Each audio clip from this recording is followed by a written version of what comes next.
Hey, what's up, everybody? Tim Albrecht here with your financial pharmacist, live from APhA with the one and only Tim Baker. Tim, how you doing? I'm doing well. How are you, Tim? Good. Excited to be here in Seattle. We're live at the booth. This It's crazy. This is the first time we've done something like this, and I feel like we would want to soak up the ambiance that is APhA here in Seattle.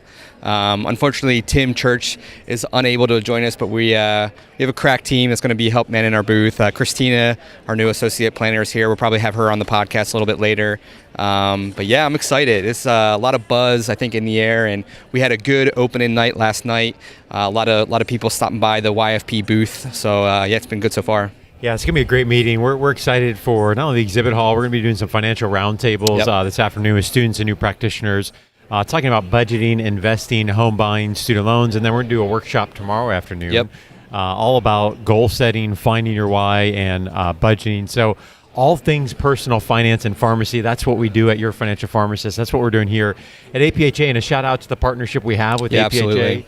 They've been a great partner and friend and really helping us spread our mission and message to help pharmacists achieve financial freedom. Yeah, and I'm really looking forward to, we're not quite sure what this episode's going to look like, but I think we'll splice together some conversations that we have with other APhA conference goers and just, get a flavor of what they're looking for in terms of the conference and maybe some of the things that, are concerns of theirs for, their finances. And yeah, I'm just kind of excited about this new format with the conference today. So we're signing off for now, and we'll be back here live at APhA 2019 in Seattle, Washington. What's up, everybody? Welcome back to APhA 2019 in Seattle. I am with Christina Slavanik, who was the newest member of our YFP team. Christina joined us about a month ago. She is our new associate financial planner, so she is working with me day in and day out, helping clients, with their financial plans. So, Christina, welcome. Thank you so much, Tim. I'm so glad to be here. So, why don't you tell us a little bit about yourself and how you kind of came to be that newest member of YFP? Sure. Well, I do have extensive background in the financial services industry. Just kind of a brief background, had a training as a bank teller starting out like 10, 15 years ago. Kind of worked my way up through the ranks, worked in the private side where we did wealth management for high net worth clients. And then just recently, got my CFP certification, Certified Financial Planner certification, and was looking to branch out. And one thing I liked about Your Financial Pharmacist is rather than catering to a broad market of people, you guys just focus on the pharmacy niche and what you can do for pharmacy students and those in all the various transitions of that career path with them. So well, yeah, and it's kind of goes back to that whole idea of I feel like in a lot of financial planning firms, it's a master of none. Kind of the jack of all trades. If you have a pulse, well, you can be a client. And for us, we really want to focus in on what are the needs of the pharmacist community. And, typically it's centered around just being overwhelmed with, the student debt and confused on how to properly budget and save and invest. And, the whole pain point around, I feel like we're just not progressing financially. So I think keying in on that and really beyond those, beyond the foundation of building out the financial plan. So, Christina, what have been your impressions of kind of the conference so far, and what's that been like for you? It's been real exciting. This is my first conference, and just to see the energy and the inquisitiveness of everyone here, and it's really been quite an educational experience for me just to hear what is really on the people's minds. Especially with some of the breakout sessions we've had, some really good, thoughtful questions, and how people they're really trying to get on the right path and started out on the right foundation with their finances. Yeah, and I think it's one of those things that a lot of pharmacy pharmacy grads, PharmDs, I think there's a thirst for that. Yes. In terms of what the heck do we do now? Especially if we're staring at some debt and really getting the foundation of the plan going. So yeah, I think what we're really trying to do is bring some obviously products, services, whether it's the blog, the book, the podcast, that type of thing, financial planning, to the table, and really assist those on their path to financial freedom. So, Christina, in terms of like, the work that you're doing with clients kind of day in and day out, what are some of the things that you're kind of helping us, YFP plan, and what does that look like? Sure, yeah. I mainly help with the onboarding process, just making sure that any accounts that are transitioning over, that we have the proper paperwork in place, and helping them through that process, and also with working with their financial behaviors. We do have some surveys that we put out just to kind of educate them on things that can improve on, like maybe frugality or their confidence level, and just kind of helping them be better versions of themselves. Well, I think client service is so important, and I love having you as part of the team and really kind of being another set of eyes and hands to really help clients through the process. And I think bringing you on as as another certified financial planner, another viewpoint on things, I think it will really grow out our service offering, and I'm really excited to have you on. And Thank you. Really, we need to get you more on the podcast and doing your thing. I know you helped Tim Church on the Roth the backdoor Roth conversion post. So we're gonna be featuring you more and getting your voice heard. So I think people are kind of sick of the Tim and Tim. So we now got a female voice. Yeah, we have a female voice, and I did when I interviewed Christina. I said, can you change your name to Tim, and that was shot down. So we had to break the mold. So I think it's all positive going forward. So Christina, thanks for coming on the podcast. More obviously in the future. And we're just signing off for now at APhA 2019 in Seattle, Washington. Tim Albrecht here, back live from APhA, day number 3, the APhA annual meeting here in Seattle, Washington, and lucky enough here to have one of my colleagues at the Ohio State University College of Pharmacy, and a guest from episode 60 of the Your Financial Pharmacist podcast, Dr. Breanne Porter. We had her on talking about one new practitioner's lessons learned accruing $224,000 of debt in 7 years, and lucky to have her here alongside of me at the APhA meeting. How's the meeting going so far? Hi, Tim. It's going well. Thanks Awesome. for having me. Yeah, it's very exciting. Thanks for stopping by. Yeah. You did an episode 60, that I reference often, and I would highly encourage our listeners, go back there, check that out. It was very inspiring. Okay. I think you were very raw and genuine in the journey you've gone through and the lessons that you've learned. And I know you're passionate about this topic and making sure others are on the track to financial success, correct? Yeah, that is correct, yes. So talk me through, you just came out of the main session this morning at APhA, all about resilience. So talk to me about what that session was about, and the author of the book and the person facilitating that. Yeah, so the keynote this morning was on resilience, and they had Eileen McDarg, I think is how she says her last name. She was really inspiring because she came in basically and we were talking a lot about mental health, and some of these topics can be a little heavy, but really what she shared with us were some basic practices and things that we can do on a daily basis to really help build that resilience. And she talked about how it, in some ways, some people may be more genetically predisposed, but really is a practice that we can all work on to sort of build in our day-to-day and really become a little more resilient in the day-to-day. So it was very helpful. And we got to kick the negativity out of our lives, right? Yes. One of her practices is no red ants. So the people that suck the negative, that have the negative energy and suck it out of you, suck out your energy, basically. You're not allowed to have them in your life. So no red ants. I love that, because I think that we all know, just from being in the workplace, no matter where you are, I mean, that is such a factor of the culture of a workplace. And I think we underestimate the attitude and what we bring into the office each and every day impacts everybody around us. And that's true at home. I mean, that's true with family and so many other things. And this topic of resilience to me is such an important one. We often talked about it on an admission standpoint when we were admitting pharmacy students. How do we assess resilience? Because we know in the students we work with, those that have it, and wherever it comes from and however you define it, they're going to be able to fight through, they're going to be able to self-assess, figure out where they're struggling, improve upon. We see it in residency all the time. And I think it's also true with personal finance. I mean, when people are coming out of school and you're struggling with student loan debt and all these competing priorities, there's a lot to work through. And so I think that topic of resilience is a good one. So again, that is Eileen McDarg, right? Yes, McDarg, yes. And the book is called Your Resiliency GPS. If anybody wants to check it out, we would highly encourage you to do so. I'm going to be reading it soon, so I'm excited about that. So since we had you on in episode 60, you shared that journey, and as I mentioned, we've highlighted that story. So What are some of the things that you're working on right now in your own financial journey? That's a great question, actually. I feel like I've made a lot of strides. I'm very proud and excited, so I'm happy to share with the group. Yeah. But we recently purchased YNAB. My husband and I purchased YNAB. Love YNAB, by the way. Stands for You Need a Budget, so as straightforward as it can be. We purchased that about 6 months ago, I think. Yeah. And since then, we've paid off almost $12,000 in debt. Wow. Yep. Congratulations. Thank you. We're very proud of that. We started saving towards some goals. We have a huge emergency fund, which is great because I'm pretty sure I'm going to be paying out in taxes now as soon as I file with Tim Baker and his company.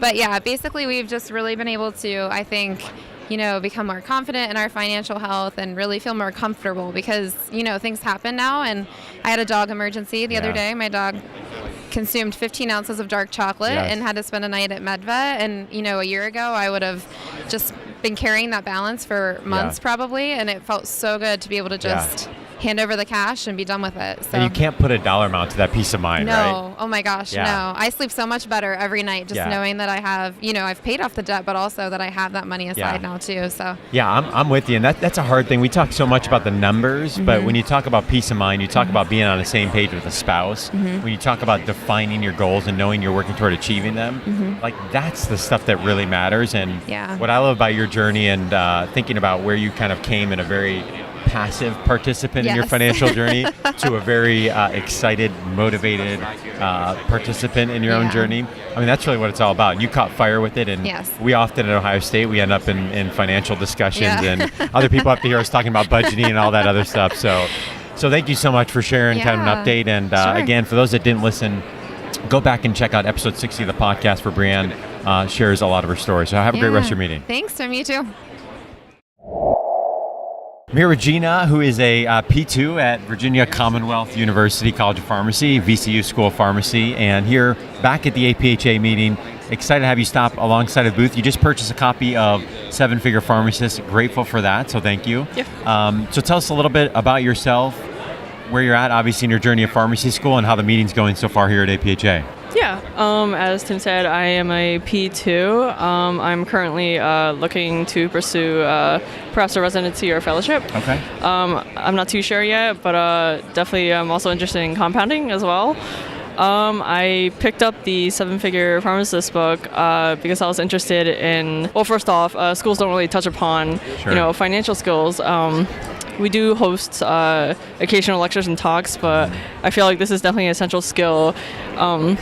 It's important to have a job, but it's rather how to utilize that, such as like investing and all. And I figure I don't have much background on that personally, so that's kind of what I'm hoping to get out of that book, especially to prepare myself for graduation.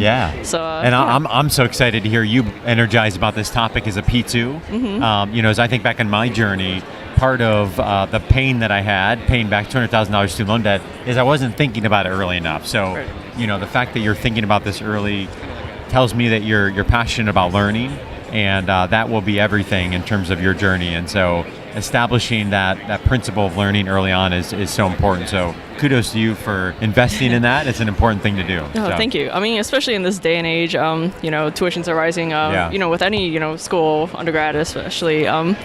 It's definitely an important skill. It's the future. So here we are at the APhA meeting. So how's the meeting been going? What's been your favorite parts of the meeting so far? Good. I'm a student. I mainly attended info sessions on, for example, I just came back from the Rutgers Fellowship Program roundtables, and that was pretty informative. Other educational sessions included like dietary supplements, contraceptives, etc. It was pretty eye-opening.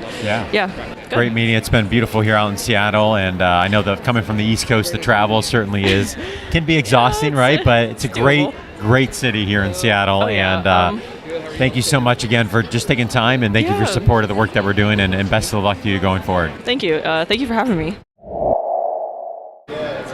Back at the exhibit hall and here in APhA 2019 in Seattle. Excited to be here with Cara from Florida A&M University, and she stopped by the booth yesterday, had purchased a copy of Seven Figure Pharmacist, was so excited about it. We did a little recording and we found out the audio wasn't working. So she's back today, so thank you for joining.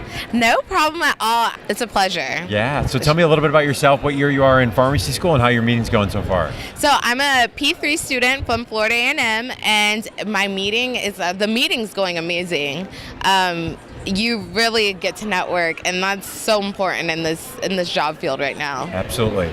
So this topic of personal finance, I can tell in just my short interactions with you, it's something you're very passionate about. Yes. You told me that you are adamant on not being broke, right? Yes. We've talked about stories, many pharmacists that go through this process, accrue lots of student loans, have a good income, but feel like they're living paycheck to paycheck because of student loans and other competing priorities. So Yes. Tell me about your desires going forward and why you're so motivated about this topic. So I'm motivated, first of all. My mom was a single mother, and I saw that it seemed like she was working as hard as she could, and she was sacrificing so much and still could barely make ends meet. And there's no reason for that. She didn't do as much as she could for me to turn around and do the same thing.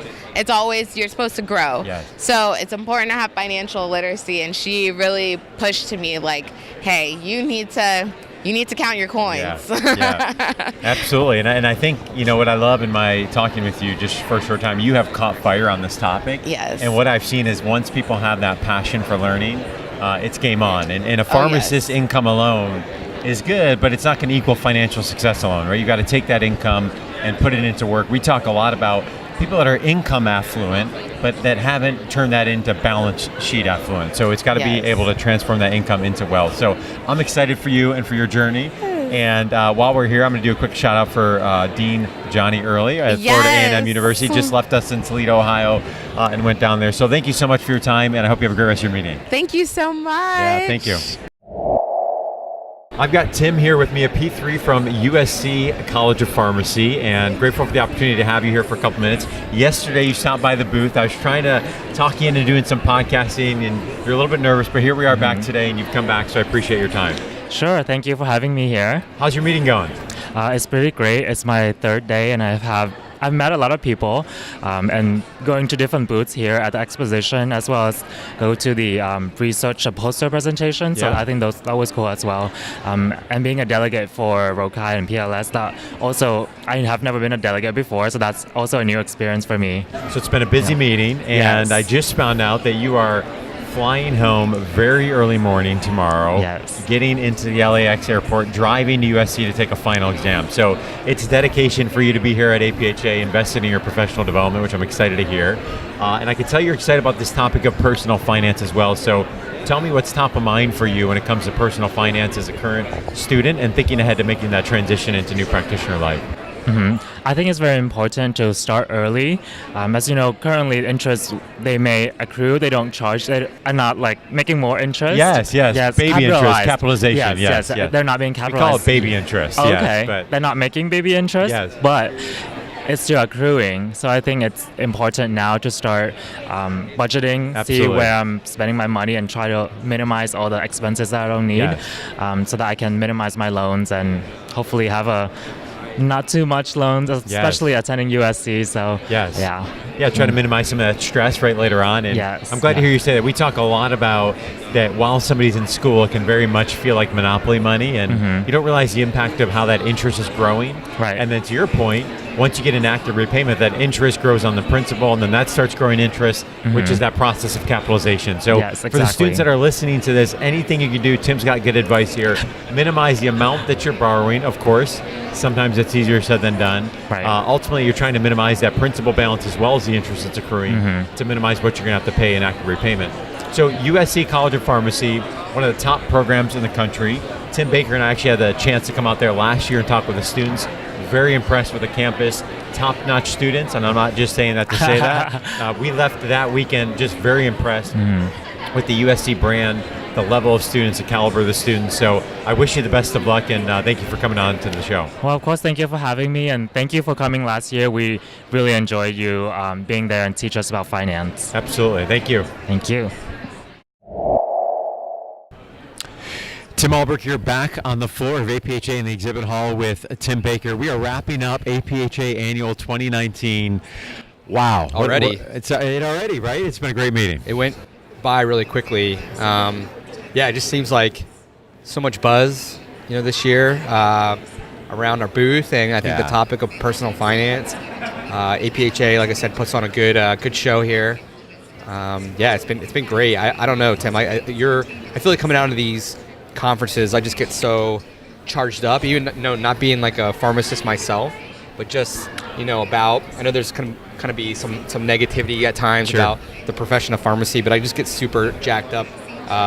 Coming from these types of meetings and going forward, and for us trying to find better ways to do what we do in terms of providing product and service for pharmacists with regard to their personal finance needs. Absolutely, and there's been a ton of energy around the topic of personal finance, and I feel like thinking back to 2015 when we kind of started the journey, like one of the things we kept saying is we want to move the needle on this conversation of personal finance, and I feel like we're of course biased, right? We love this, but I feel like the awareness and knowledge of students and new practitioners, and we've talked with faculty members and we've talked with others, the terminology, I mean, things I hear students talking about understanding refinance and budgeting and loan forgiveness, like we didn't hear that 3-4 years ago, and I think we're seeing that needle shift a little bit. It's funny, I was talking to a pharmacist today, and she came up, and actually she's right behind us in our booth here. She works for the FDA, and she's like, hey, what do you think about married filing separately if I'm going for PSLF and my spouse isn't? And I'm like, wow. Before it was, what's an income-driven plan? And now we're talking about like, oh yeah, I'm optimizing my PSLF strategy, or I'm, doing this or that, or refi, or it's unbelievable. And, I don't know if we can take full credit for that, but I think the fact of the matter is that there's absolutely more of an awareness than it was a couple years ago. And I think, it's a credit to our listenership and really the students and the new practitioners out there, and that are really being intentional and looking at this stuff. And it's super easy, as you can attest to not be. Absolutely. And to kind of wander off or stick your head in the sand. So that just jacks me up, and I love that. And I think I'm looking forward to next year's conference in DC, because I want to see even more of the evolution from where we're at today. I couldn't agree more, and I think the excitement and the energy around caring about this topic, and we help pharmacists achieve financial freedom. That's what we do, and we're missing Tim Church out here because we're feeling this energy and this vision, and what we're doing is just as much a part of him as it is us and his contribution to that. So Tim Church, shout out to you. And I'd be ready to run through a wall here. He would. But what you said to me that really resonated, that I'm feeling, is intentionality. I mean, we did some roundtables yesterday, and we talked about budgeting and finding your why and thinking about goals and all these other things. And I felt like the context of budgeting and seeing a group excited about a budget doesn't have to be restrictive. A budget doesn't have to be something that holds you back. A budget is about putting you in a position to achieve the goals that you really want to achieve. Like that really is what this whole thing is all about, and that's exciting. Yeah, and I think when you can reframe the mindset of thinking of a budget as I don't want to, it's restrictive, to the budget allows you to really achieve the why, and to take the trips that you want to, and to achieve financial independence when you want, and that type of thing. Is when you back it into, when you look at it that way, it becomes, dare I say, fun, but it becomes more. You get more momentum when you're working towards those goals, and the budget really is the means to the end of that. And I think just it's almost like the B word is a dirty word. Yeah. But I think it can be a very positive thing. If you really ask those reflective questions of, what is the point of all this? What is the point of making this income or paying down these debts? It's when I talk with clients, when I ask those questions, it's typically not I wish I would have funded my Roth IRA more aggressively. It's looking back, it's more I wish I would have done these things with my family, or I wish I would have, ventured out on my own and did something in business or whatever. And I think get excited about that, and that to me is the encouragement. Is build a life plan and have the financials plan really support it. Yeah, and we preach obviously principles to build wealth, but our goal is to equally preach what it means to live a wealthy life. Right. And I think that's so important for us, and at least from my viewpoint, that's what's so incredible about being a part of this journey, is to be able to see people unlock what matters most to them. And we're getting ready to head into our last session here this afternoon. We're going to talk with new practitioners all about that concept of, here you are as a new practitioner, you just graduated, you got all these competing priorities. So what? What is this all about, and can we define that so that when we get into the nitty-gritty of the financial plan and the budget and all that we've got purpose, we've got direction, and we know why we're being intentional. Yep. So as we wrap up APHA 2019 here in Seattle, Washington, just another shout out to the American Pharmacists Association. We appreciate their partnership. It's been so fun seeing the energy of students and new practitioners and others here at the meeting, looking at how can we better the profession, how can we evolve the profession, and we're excited for what lies ahead in this partnership. We've got a webinar coming up in the month of April around home buying. We've got new content coming throughout the rest of the year. We're going to do some more live events, the Day of New Practitioner Life this summer in Washington in July. So for those that are not familiar with the work we're already doing, pharmacist.com/YFP. For those that are APHA members, you can log in, access the catalog of webinars and other content that we've done. For those that are not a member, you can use the coupon code AYFP19 to get 20% off your membership. So Tim, it's been a lot of fun. Yeah, same. Looking forward to next year. Absolutely.